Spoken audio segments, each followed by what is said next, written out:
السلام عليكم، مرحبا بكم الكل في سوسة. شكرا سي هشام. أنا حبيت أول حاجة معناها نرحب بكم هنا، وخاصة في عوض نعطيكم بسطة على كيفاش يعني هل وصلنا للحالة هذه معناها تو. Voilà. Donc, je vais parler en français, la genèse, après pourquoi le groupe, quoi le groupe, qui le groupe et comment concrétiser, TPLBS. علاش جيت الفكرة هذه معناها باش نحكيو على تونس بول مونديال de la santé, على خاطر la Tunisie d'aujourd'hui vit une situation très dure. Et jusqu'à présent, ce que l'on voit, c'est beaucoup plus des actions, plus ou moins, quand il y a des problèmes, il y a des soi-disant solutions, et il y a un marasme important, il y a énormément de problèmes en Tunisie, et on ne voit pas le jour, c'est-à-dire aussi bien la situation actuelle que la situation d'avenir, on ne voit pas une petite lueur, une petite lumière qui peut guider, voilà. Il n'y a pas de vision, on est en train de naviguer à vue. Donc c'est le premier point qui a poussé vers la création de ce groupe. Le deuxième point, ce sont les objectifs de développement du millénaire 2030. Ces objectifs-là, qui dans le cadre de l'agenda de développement durable de l'ONU, pour 2030, il y a 17 objectifs de développement durable qui ont été approuvés et adoptés par tous les pays membres des Nations Unies le 25 septembre 2015. Et pour 3 grands objectifs: éradiquer la pauvreté, protéger la planète et garantir la prospérité pour tous et toutes. Et comme vous voyez déjà, quand on lit ces 3 grands objectifs, on voit qu'il y a la santé et le bien-être. Pour éradiquer la pauvreté, on a besoin de bonne santé, on a besoin aussi de traiter la santé. Et également pour garantir la prospérité pour tous et toutes, on a besoin également de bien-être, à protéger la planète. Partout, on trouve nos notions. Et parmi les 17, il y a l'ODD, les 17 objectifs, voilà. Les 17 objectifs, vous les connaissez, je crois, donc je ne vais pas m'y attarder. Donc pourquoi l'ODD 3 ? Pourquoi le choix a été fait pour l'objectif qui est relatif à la bonne santé et au bien-être? Pourquoi? Parce que premièrement, la santé est vitale et c'est un droit humain fondamental, et également c'est un domaine complexe qui ne cesse de prendre du poids de plus en plus, car a des retombées directes et indirectes sur tous les autres secteurs et domaines.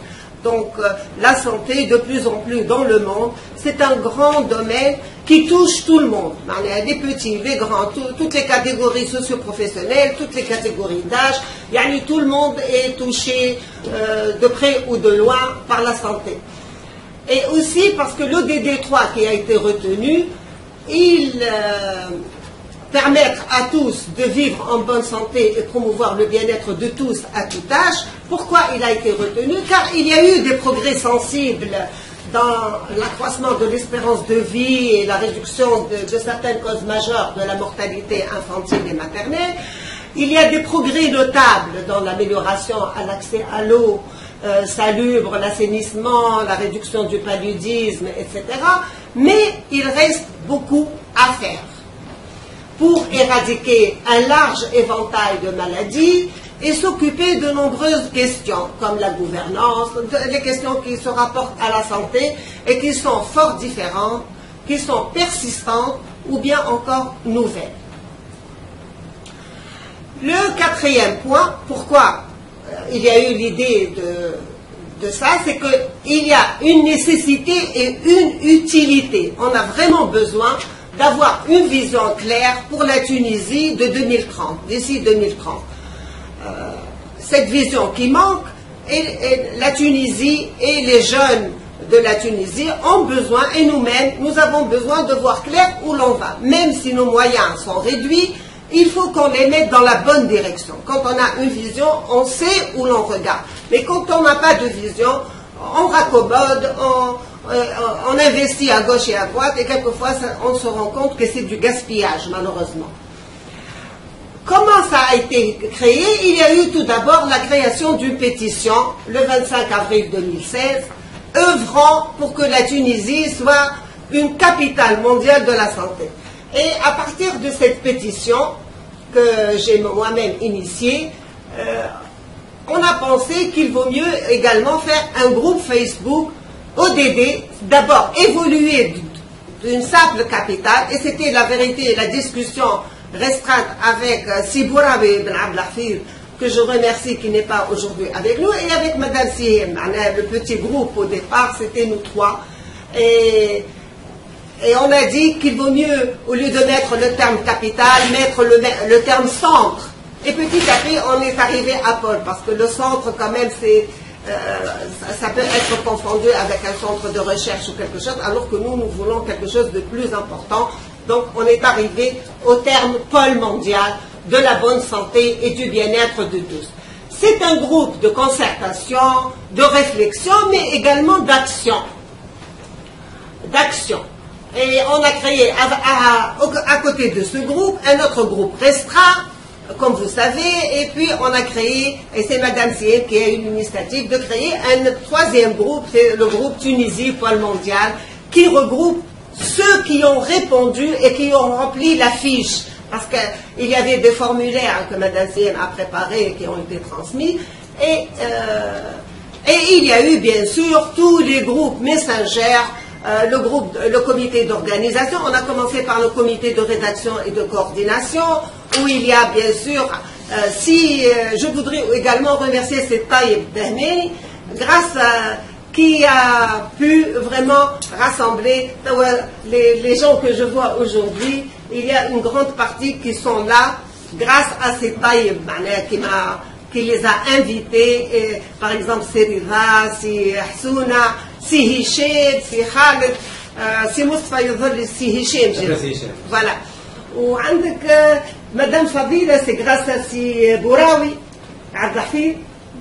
C'est lui qui nous a donné ça, qui l'a invité. C'est moi-même, Semi, Khaled, c'est Tawfiq, c'est Taïeb, non? Voilà, j'étais invité par moi, voilà. Donc, c'est très important de nous rendre compte que comment notre petit groupe s'est formé. Voilà, maintenant pourquoi? Pourquoi nous voulons que la Tunisie soit un pôle mondial de bonne santé? Parce qu'il y a la position géostratégique de la Tunisie et également l'histoire de la Tunisie. La Tunisie a joué un très grand rôle dans le passé. C'était le grenier de Rome, c'était un passage obligé. Notre position géostratégique entre l'Afrique, la Méditerranée, l'Europe, le monde arabe, vraiment peut donner à la Tunisie tout ça. Il y a également les atouts, les ressources, les potentialités de la Tunisie que je ne vais pas énumérer ici, mais que vous connaissez tous, qui sont liées à la santé et qui font que la Tunisie peut jouer ce grand rôle. Le rôle de pôle mondial de la bonne santé et du bien-être pour et par tous et toutes sans exclusion. Alors, en jouant ce rôle, qu'est-ce qu'on va avoir? La Tunisie va pouvoir régler ses problèmes économiques, sociaux et sociétaux. Tous les problèmes que j'énumère ici, et c'est sûr que j'ai oublié d'autres, peuvent trouver une solution. La santé sera le levier du développement durable. Donc, non seulement régler ses problèmes économiques, mais aussi assurer son vrai décollage, retrouver sa place et son rayonnement dans le monde, et en fin de compte, contribuer effectivement et efficacement à la mise en œuvre de cette ODD 3 bonne santé et par voie de conséquence, contribuer à tous les ODD. Le fait d'avoir, avec cette idée-là et avec cette vision, on pourra faire en sorte que la Tunisie joue ce rôle. Alors, c'est quoi notre groupe et notre association par la suite? C'est un groupe apolitique, donc les gens qui sont là ne vont pas faire de la politique, c'est pas Aslem Marté. Aslem Marté.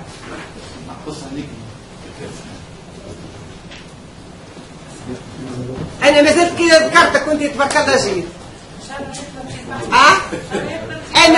انا شكرتك وقلت برشا وخايين تعرفت بيهم وجيو لهنا grâce à vous. بارك الله فيك. طيب malheureusement c'est Bouraoui s'est excusé parce qu'il est un peu fatigué, donc il n'a pas pu nous joindre. Aussi Bahri Kif Kif et Doumazet a vraiment joué un très grand rôle. Donc je disais que c'est un groupe apolitique, donc les gens qui sont ici c'est pas pour faire de la politique. On veut vraiment servir et aider les gens, c'est tout. C'est un groupe de réflexion, donc il faut toujours la réflexion, les études et également des actions concrètes. Donc on ne va pas se suffire seulement à ça. Pourquoi? Pour un projet visionnaire, futuriste et porteur, faisons de la Tunisie une plaque tournante mondiale et un pôle de développement, bonne santé et bien-être pour et par tous et toutes sans exclusion. Alors le qui? Comme vous savez, chacun connaît ce qu'il est, nous sommes tous des volontaires pluridisciplinaires, c'est-à-dire chacun est compétent dans une discipline donnée. Il y en a même qui ont plusieurs disciplines. Nous sommes également des patriotes, donc des gens qui aiment la Tunisie et qui veulent servir, et enthousiastes, donc les gens qui ne sont pas enthousiastes, malheureusement, à part ceux qui ont des empêchements, ne sont pas venus aujourd'hui. Et nous voulons surtout pas le nombre, mais nous voulons des gens sûrs qui répondent à ça et qui croient en cette vision pour la Tunisie de 2030 et surtout qui veulent servir et non se servir. Donc c'est tout ce monde-là qui ont formé ce groupe de réflexion et d'action qui va de façon participative et consensuelle élaborer donc la stratégie. Tout ça vous le savez parce que ça a été partagé avec vous dans le groupe. Mais je voudrais insister surtout sur deux termes, réalistes et réalisables. Donc ce que nous allons faire, ce sont des choses, nous allons rêver. Et il faut qu'on rêve, mais nous avons les pieds sur terre. Donc on fait des choses réalistes et réalisables. Et également, on ne le fait pas tout seul, on le fait avec tout le monde. Il ne faut pas croire que notre association va faire tout, elle va contribuer. Donc, contribuer pour certaines actions et faire d'autres actions. Donc, contribuer à la mise en œuvre et au suivi, monitoring, toutes les actions par lesquelles passe un projet. Voilà. Et avec tous les intervenants. Comment? Donc, quand on est arrivé à ce stade, on a dit comment on va faire. C'est pas possible de le faire en étant un groupe Facebook. Il faut passer à l'association. Nous avons beaucoup discuté de ça et nous sommes arrivés à ce point qu'il faut qu'on crée une association sous forme de pôle, TPM-BES, pour servir et non se servir, et ce par le travail volontaire, collégial, qui respecte l'éthique et les valeurs et sans aucun calcul. Pour aider ceux et celles qui en ont le plus besoin, contribuer efficacement au rayonnement mondial de la Tunisie et à la réalisation des EDD sur le terrain. Parce qu'il y a beaucoup qui veulent contribuer, qui écrivent et tout ça. Nous voulons sur le terrain pour que la vie des gens et des personnes change, pour que les gens-là récoltent les fruits de ce que nous allons faire. Comment? Là, j'ai énuméré un peu les formes d'intervention de notre association. Donc, cela va de la sensibilisation, vulgarisation, à la formation, recherche, innovation, conception d'actions et de projets, recherche de financement, recherche de partenaires, l'établissement de contrats de partenariat avec tous les partenaires publics, privés et société civile, le suivi monitoring, l'évaluation des projets, et puis un rapport annuel à l'ONU. Pourquoi? Parce que pour les EDD, tous les pays membres sont tenus à faire un rapport annuel à l'ONU pour dire qu'est-ce qu'ils ont fait dans ce domaine. Et nous allons pouvoir suivre et contribuer au rapport national pour voir si la Tunisie est en train d'évoluer dans le bon sens ou pas. Dans cet exercice, mes recommandations pour ça, ce qu'il faut vraiment, c'est la clairvoyance, la vision, la stratégie et les choix prioritaires pour la Tunisie et pour chacune de ces localités.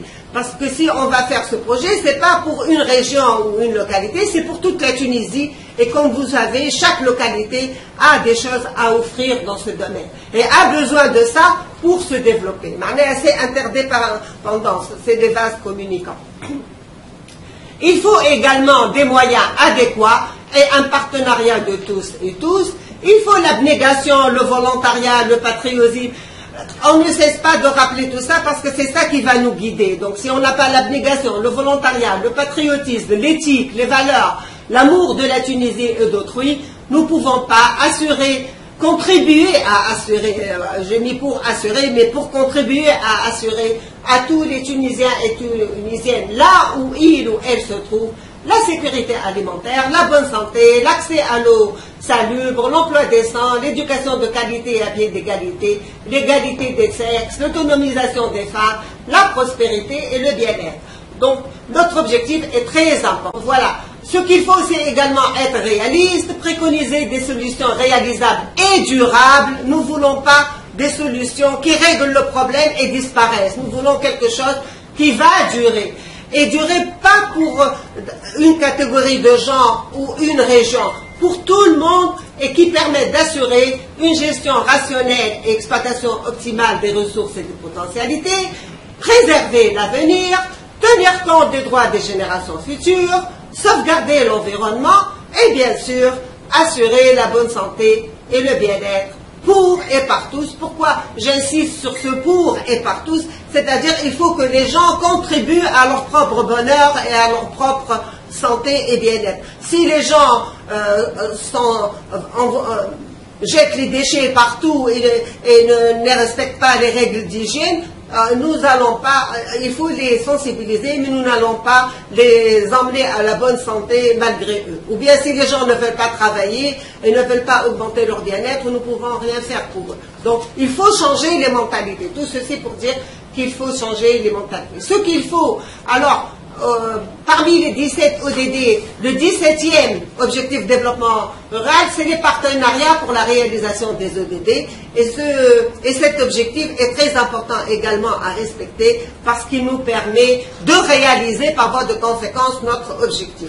Nous ne pouvons pas le faire tout seul, il faut que tout le monde, que chacun contribue. Pour conclure, je voudrais partager avec vous un schéma que j'ai développé en 2008 au sein d'un guide pratique en engagement civique dans les politiques publiques que j'ai réalisé en tant que conseillère à l'ONU.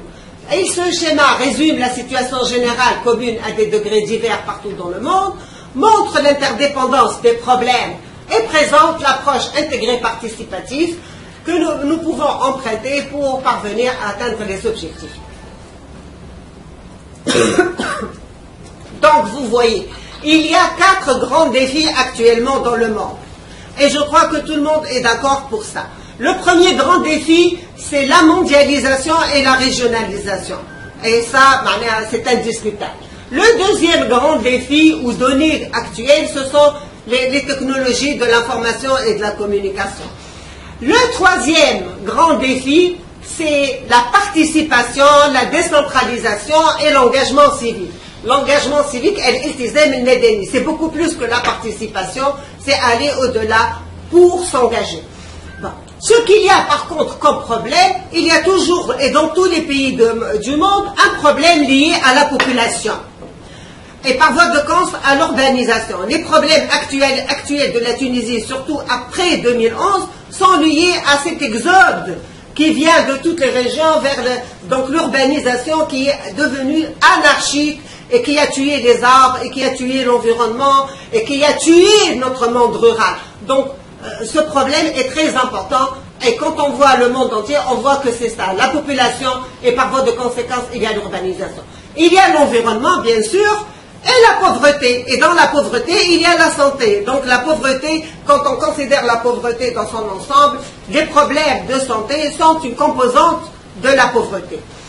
La sécurité et la paix. Vraiment, j'étais étonnée chaque fois que j'ai fait plusieurs guides de formation et chaque fois que je fais un guide ou quelque chose, je me rends compte que ces 4 grands défis sont valables et on peut vraiment les considérer dans n'importe quel domaine.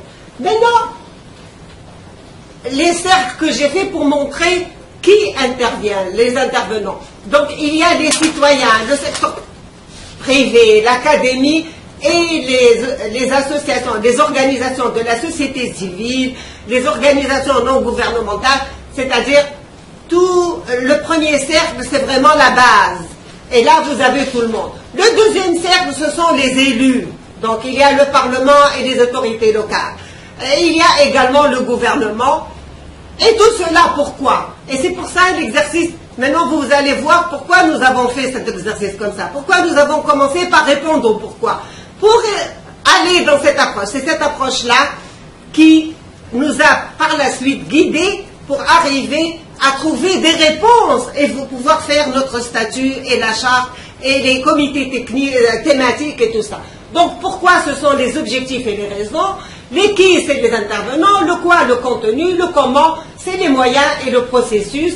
Et puis ici c'était le cercle que vous voyez en rose foncé, c'était engagement civique dans les politiques publiques. Maintenant ça deviendra bonne santé et bien-être de tous, c'est-à-dire au milieu. Voilà, donc je crois que maintenant j'ai donné cette idée, je crois que j'ai respecté également le temps et je vous remercie beaucoup et je souhaite un grand succès à nos travaux et une excellente journée à nous tous. Inch'Allah, Rabbi Berkenna. Merci beaucoup.